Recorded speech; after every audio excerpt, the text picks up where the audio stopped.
श्री स्वामी समर्थ मंडळी, श्रावणी सोमवारी आणि शनिवारी भगवान शंकराचं पूजन कसं करावं? पूजन तुम्ही मंदिरात किंवा घरच्या घरी देखील करू शकता. त्यासाठी तुम्हाला उपवास या दिवशी करायचा आहे. शिवपिंडीवर दूध पाण्याचा अभिषेक तुम्हाला सर्वप्रथम करायचा आहे. पंचामृत असेल तर पंचामृताने देखील अभिषेक करू शकता.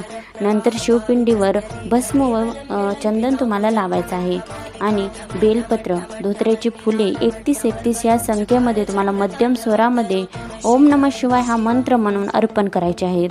तुमच्याकडे असल्यास लाल रंगाचं एक कमळाचं फूल देखील शिवपिंडीवर या दिवशी अर्पण करा.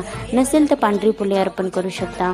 नंतर उदबत्ती, धूप आणि तुपाच्या दिव्याने शिवपिंडीला ओवाळून घ्या व मनोभावे नमस्कार करा आणि आरती देखील या दिवशी भगवान शंकराची करा आणि नैवेद्य दाखवा. नैवेद्य तुम्ही 5 प्रकारची फळं घेऊ शकता किंवा एक फळ असेल तरी चालतं किंवा खडीसाखर, गूळ, खोबरं याचा नैवेद्य दाखवू शकता. धन्यवाद.